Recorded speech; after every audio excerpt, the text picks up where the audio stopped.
हमारे मन में गंदे विचार क्यों आते हैं? हम नहीं चाहते, लेकिन फिर भी हमारे मन में गंदे विचार आते रहते हैं। लेकिन मन हमारा सबसे बड़ा दोस्त और मन ही सबसे बड़ा दुश्मन क्यों है? जब हम अपने मन की बात मानते हैं तो हमारा मन ही हमारा नेतृत्व करता है। हम भटक जाते हैं, और जब हम मन को संतुलित कर लेते हैं तो हम अपने जीवन में हर चीज का ध्यान रखते हैं। हम अपने मन में आने वाले गंदे विचारों को रोकने की कोशिश करते हैं, लेकिन जितना अधिक हम रोकते हैं उतना ही ये विचार हमारे अंदर प्रवेश करते हैं। जितना अधिक आप किसी चीज से दूर भागते हैं, वह चीज आपको अपने पास ले आती है। इसलिए उन चीजों से दूर मत भागिए, उस पर संतुलन बनाए रखिए। एक बार रमेश नाम का एक युवक गौतम बुद्ध के पास आया और गौतम बुद्ध से बोला कि है बुद्ध, मेरे मन में इतने गंदे विचार क्यों आते हैं? मैं नहीं चाहता कि मेरे मन में गंदे विचार आए, पर मेरे मन में हमेशा काम वासना के विचार चलते रहते हैं और मैं इनके के बारे में सोच सोच कर बहुत परेशान हूँ। मेरी ऊर्जा और समय यह सब सोचने में ही नष्ट हो जाता है, और इन सब के विचारों की वजह से मैं कभी भी शांत नहीं रह पाता। मैं हमेशा ही स्त्रियों को देखकर मोहित हो जाता हूँ, अपने आप को रोक ही नहीं पाता। बुद्ध मुस्कुराए और उन्होंने रमेश से पूछा, क्या तुम्हें पता है ये काम वासना होती क्या है? फिर रमेश ने उत्तर दिया और कहा, बुद्ध मैं यह तो नहीं जानता कि काम वासना होती क्या है, पर हाँ, ये जो भी है बहुत बुरी चीज है। फिर बुद्ध ने रमेश से कहा कि सबसे पहले तो तुम्हें यह समझना है कि प्राकृतिक रूप से जो भी चीज हमारे अंदर है वह बुरी नहीं है। हमारे जीवन में उसकी कुछ ना कुछ जरूरत है। वासना कोई बुरी बात नहीं है, यह तो हमारे मन की एक भावना है जो हमें किसी न किसी चीज की कमी का एहसास करवाती है, और फिर हम उस चीज को पाने के लिए उस चीज की तरफ आकर्षित हो जाते हैं। जैसे अगर तुम्हारे पास धन की कमी है तो तुम में धन पाने की वासना उत्पन्न हो जाएगी। तो वासना कुछ और नहीं, बस एक प्रकार की कमी है जो कि एक प्रकार की जरूरत का एहसास है, और जब यह जरूरत शारीरिक हो तो हम इसे काम वासना कह देते हैं। रमेश ने गौतम बुद्ध को कहा कि बुद्ध, मुझे काम वासना का मतलब तो समझ में आ गया, पर आप मुझे यह बताइए कि यह आती कहां से है और कैसे आती है? गौतम बुद्ध ने कहा कि काम वासना कहीं से आती नहीं है, यह तो हमारे अंदर ही होती है, और इसका होना तो जरूरी भी है, तभी तो मानव जाति का विस्तार होगा। रमेश ने कहा, जब यह हमारे अंदर ही है और जरूरी भी है तो फिर लोग इसे गलत क्यों बोलते हैं? बुद्ध ने कहा कि यही तो समस्या है, लोगों ने काम वासना को गलत तरीके से सोच लिया है, इसे छिपाने की दबाने की कोशिश करते हैं। काम वासना गलत नहीं है, बल्कि काम वासना का गलत तरीके से प्रयोग करना गलत है। लोग जिससे प्रेम करते हैं बस उसी के लिए जीने लग जाते हैं, उसे पाना ही अपना लक्ष्य बना लेते हैं और उसी के बारे में हमेशा सोचते रहते हैं, पर यह सब गलत है। बुद्ध ने रमेश से कहा, क्या तुम्हें पता है जानवरों में भी कम वासना होती है? युवक ने उत्तर दिया, हाँ बुद्ध, जानवरों में भी काम वासना होती है, क्योंकि जानवर भी तो आखिर अपनी पीढ़ी को आगे बढ़ाएंगे। बुद्ध ने कहा, तो फिर हम जानवरों की काम वासना को गलत क्यों नहीं कहते? रमेश ने कहा, मुझे नहीं पता, महात्मा आप ही मुझे बताइए। गौतम बुद्ध ने कहा कि जानवर अपनी काम वासना का प्रयोग आनंद प्राप्ति के लिए नहीं करते, वह तो सिर्फ संतान उत्पन्न करने के लिए काम वासना का उपयोग करते हैं। जानवरों को प्रकृति ने इतनी समझ नहीं दी कि वह काम वासना को अपने सुख का आधार बना सके, जबकि मनुष्य अपनी समझ के बलबूते पर प्रकृति में पाई जाने वाली प्रत्येक वस्तु को अपने सुख के लिए प्रयोग करता है। हम इंसानों ने ही काम वासना को अपने सुख का साधन बना लिया है, जबकि प्रकृति ने तो हमें अपने वंश को आगे बढ़ाने के लिए दिया था, लेकिन इंसानों ने इसे अपने जीवन का परम लक्ष्य बना रखा है, और इस तरह से काम वासना का बेलगाम हो जाना गलत है। रमेश ने पूछा, महात्मा जी, ये काम वासना हम पर हावी क्यों होती है? क्यों यह बेलगाम हो जाती है? तब गौतम बुद्ध ने कहा कि सुनो, अब जो मैं तुम्हें बताऊंगा उसे तुम ध्यानपूर्वक सुनना। काम वासना का सारा खेल तुम्हें समझ आ जाएगा, तुम्हें तुम्हारे सारे सवालों का जवाब मिल जाएगा, बस तुम्हें ध्यान से सुनकर समझना है। फिर गौतम बुद्ध रमेश को बताना शुरू करते हैं। एक बार की बात है, एक आश्रम में गुरु और उनके शिष्य रहा करते थे। वो रोजाना आश्रम के बाहर स्थित गांव में भिक्षा लेने के लिए जाते थे। उसे आश्रम का रामू नाम का एक शिष्य जिस गांव में भिक्षा लेने जाता था, उस रास्ते में एक नदी पड़ती थी, जिससे रोज उसी रास्ते से भिक्षा लेने जाता था। एक दिन उससे ने देखा कि एक लड़का पेड़ के पीछे छिपा है। वह उस लड़के के पास गया और उससे जाकर बोला, भाई, तुम इस पेड़ के पीछे छिपकर क्या देख रहे हो? लड़के ने कहा, अरे तुझे नहीं दिख रहा है क्या कि मैं क्या देख रहा हूं? तब शिष्य ने नदी की तरफ देखा तो वहां पर कुछ लड़कियां पानी भर रही थीं। वो लड़कियां 14-15 साल की होगी। तब शिष्य ने उस लड़के से कहा, अरे भाई, वहां पर तो लड़कियां पानी भर रही हैं, इसमें छिपकर देखने वाली क्या बात है। तब वो लड़का शिष्य की तरफ देखकर उससे कहता है, अरे पागल, तुम्हें दिखाई नहीं दे रहा? ये खूबसूरत लड़कियां कैसे नदी से पानी ला रही है? जरा उनकी अदाओं को तो देखो, उनके कोमल शरीर को देखो, उनकी पतली कमर मटके को उठाते समय बल खाती है और उनके बाल उनकी कमर पर कैसे लहरा रहे हैं, मानो सुंदरता बिखरी पड़ी हो। शिष्य ने फिर से लड़कियों की तरफ देखा और इस बार वह लड़कियों की तरफ देखता रहा। अब कुछ भी दिखाई नहीं दे रहा था और वह बिल्कुल निडर था। उसे किसी भी चीज का कोई डर नहीं था। लेकिन अब वो छिपने लगा और उन लड़कियों को देखने लगा जैसे उसने कोई अपराध कर दिया हो। और जब वो छिपकर उन लड़कियों को देख रहा था, तभी वो अचानक अंदर से कौंप गया और उसने कहा कि ये मैं क्या कर रहा हूं? मैं जो कर रहा हूं वो सही नहीं है, मुझे यहां से चले जाना चाहिए। और फिर वो जल्दी से वहां से चला गया। वो आश्रम पहुंच जाता है। आश्रम जाकर वो अपने कार्यों में लग गया। लेकिन जो अभी वह रामू देखकर आया था, वही उसकी आंखों के सामने बार बार आ रहा था। रामू के मन में वही दृश्य चल रहा था। उसका दिमाग सब कुछ देखने के लिए संघर्ष कर रहा था। उसका किसी भी काम में मन नहीं लग रहा था। सुबह होते ही वो रोज जल्दी ही भिक्षा के लिए आश्रम से निकल जाता और उस नदी के पास वाले पेड़ के पास जाता, जहां पर वो लड़का पहले से मौजूद रहता था। उसके साथ मिलकर लड़कियों को छुप छुप कर देखता था।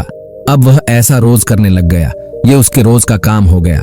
अब उस शिष्य का मन किसी भी काम में नहीं लगता था। वो हमेशा ही किसी न किसी प्रकार के विचार में उलझा रहता। वो आश्रम के कार्यों को भी ठीक ढंग से नहीं कर रहा था। न वो ठीक से सो पाता था, न वो ठीक से खाना खा पाता था। उसका मन बेचैन सा रहता था। उसका मन बार बार उन लड़कियों की खूबसूरती देखने को मचलता था। जब गुरु भिक्षा दे रहे थे, तब भी उसका मन किन्हीं अन्य विचारों में खोया हुआ था। गुरु ने अपने शिष्य की इन हरकतों को भांप लिया था। फिर एक दिन गुरु ने रामू को अपने पास बुलाया और कहा कि आज से मैं भी तुम्हारे साथ भिक्षा मांगने चलूंगा। आप और मैं एक साथ भिक्षा मांगने जाएंगे। तभी रामू गुरु को माना करते हुए बोला, नहीं गुरुदेव, आप परेशान क्यों हो रहे हो? मैं अकेला ही ठीक से भिक्षा मांग सकता हूँ। गुरु ने शिष्य से कहा कि ठीक है, तुम अकेले ही भिक्षा मांगने जाओ। वो तुरंत भिक्षा मांगने निकल पड़ा। सभी लोग उसे देखने के लिए उसके पीछे पीछे चलने जाने लगे। थोड़ी दूर जाने पर गुरु ने देखा कि उनका शिष्य एक अपराधी की तरह एक लड़के के साथ पेड़ के पीछे छिपा हुआ है और छिपकर कुछ देख रहा है। गुरु भी अपने शिष्य के पीछे जाकर खड़े हो गए। उसका शिष्य क्या देख रहा है, जिसे देखने के लिए वह एक अपराधी की तरह पेड़ के पीछे छिपा हुआ है? गुरु ने देखा कि उसका शिष्य पेड़ के पीछे छिपकर नदी से पानी ला रही लड़कियों को देख रहा है। तब गुरु ने रामू से कहा, क्या देख रहे हो? अपने गुरु की आवाज सुनकर वह डर गया और रामू के पसीने छूटने लगे। रामू ऐसे कांपने लगा जैसे किसी चोर को चोरी करते समय पकड़ लिया हो। उस शिष्य की हालत खराब हो गई। वो कुछ भी नहीं बोल पा रहा था। दूसरा लड़का जो रामू के साथ था, वो तो वहां से भाग गया। रामू के मुंह से खाने को कुछ टूटे फूटे शब्द ही बाहर निकल रहे थे। वो अपने गुरु से नजर भी नहीं मिला पा रहा था। गुरु ने शिष्य की तरफ देखा और कहा कि मेरा शिष्य तो निर्भय था, उसे तो किसी भी चीज का डर नहीं था। लेकिन ये क्या, तुम तो भय के मारे कांप रहे हो। शिष्य ने गुरु से कहा कि मुझे माफ कर दो गुरुदेव, मेरा इसमें कोई दोष नहीं है। उस लड़के ने मुझे बहका दिया था, लेकिन आपसे मैं वादा करता हूं कि आज के बाद मैं ऐसा कभी दोबारा नहीं करूंगा। मुझे माफ कर दो गुरुदेव। गुरु ने शिष्य से कहा कि कोई बात नहीं, पर इस बात का तुम ध्यान रखना कि हम जैसी संगति करते हैं वैसा ही फल हमें प्राप्त होता है। हम जैसी संगति करते हैं उसके विचार हमारे अंदर प्रवेश करते हैं। इसीलिए अच्छी संगति करो जिससे तुम्हारे अंदर अच्छे विचारों का प्रवेश हो। फिर गुरु और शिष्य आश्रम लौट आए और फिर से रामू आश्रम के कार्यों पर ध्यान देने लगा। उसने उस रास्ते को छोड़ दिया और दूसरे रास्ते से जाने लगा। वो अपने काम को ध्यान से करता, लेकिन धीरे धीरे उसके अंदर क्रोध उत्पन्न हो गया और फिर वो दूसरे शिष्यों पर क्रोध करने लगा और बेचैन रहने लग गया। अब वो सही समय पर भोजन भी नहीं करता था। वो भोजन भी बहुत कम खाता था। एक रात गुरु शिष्य के पास आए और उसे बोले कि अब तक तुमने कितनी बार अपना वादा तोड़ दिया। यह सुनकर शिष्य अपने गुरु के चरणों में गिर गया और रोने लगा। रोते रोते ही उसने गुरु से कहा कि गुरुदेव, मैं कई बार अपना वादा तोड़ चुका हूं। गुरु ने कहा कि जब हम गंदे विचारों को जबरदस्ती रोकने का प्रयास करते हैं तो वह और मजबूती के साथ हमारे अंदर प्रवेश करते हैं, हमारे अंदर उठाते हैं। इसीलिए हमें उन्हें कभी भी दबाने की कोशिश नहीं करनी चाहिए। मनुष्य का मन बहुत ही चंचल होता है और इसलिए मन में कई तरह के विचार उत्पन्न होते हैं। क्षण भर में ही व्यक्ति का मन कई चीजों को सोचने लगता है। इसलिए तो कहा जाता है कि मन को काबू करना आसान नहीं, लेकिन गौतम बुद्ध मन को नियंत्रित करने के आयामों के बारे में बताते हैं। मन में विचारों का आना गलत नहीं है, लेकिन मुश्किल तब हो जाती है या विचार ऐसी परिस्थिति में गलत होते हैं जब मन में अश्लील विचार आते हैं। कभी कभी तो ना चाहने के बावजूद भी मन में अश्लील विचार आते हैं। तब गुरु शिष्य के पास गए और बोले कि बुरे लोगों की संगति के कारण भी हमारे अंदर गंदे विचार आते हैं। कभी कभी ऐसा होता है कि हमारे अंदर कामुकता नहीं होती, लेकिन कुछ अश्लील लोगों के साथ रहने के कारण वह हम पर हावी हो जाती है। तब शिष्य ने कहा कि गुरुदेव, आप सही कह रहे हैं, मैं अपने लक्ष्य से भटक गया था। तब वह शिष्य रात को बहुत शांति से सोया, सुबह पूरे मन से अपना काम किया और फिर सुबह वही भिक्षा लेने चला गया जहां वो लड़का आज भी पेड़ के पीछे छुपकर उन लड़कियों को देख रहा था। वो शिष्य नदी पर गया जहां वह लड़कियां पानी भर रही थीं। उसने उन लड़कियों से पानी मांगा। उन लड़कियों में से एक लड़की ने रामू पानी पिलाया और उसे सन्यासी शिष्य के चरण छुए। शिष्य ने उसे आशीर्वाद दिया कि तुम्हारा कल्याण हो। शिष्य का मन सकारात्मक ऊर्जा से भर गया। उसके चेहरे पर मुस्कान आ गई थी, जैसे उसे कोई खोई हुई चीज वापस मिल गई हो। वह अपने रास्ते पर वापस जाने लगा। तभी पीछे से वह लड़का आया जो पेड़ के पीछे छिपा था। वह शिष्य के पास आया और बोला कि क्या बात है, आज तुमने उन लड़कियों को करीब से देखा है, आप तो मुझसे आगे निकल गए। तब शिष्य ने कहा कि हम हमेशा दूसरे के दर्शन करने में ही व्यस्त रहते हैं, अपने दर्शन कर ही नहीं पाते। तुम कब तक इस पेड़ के पीछे छुपते रहोगे? किसी को पसंद कर लो, उससे बोल दो।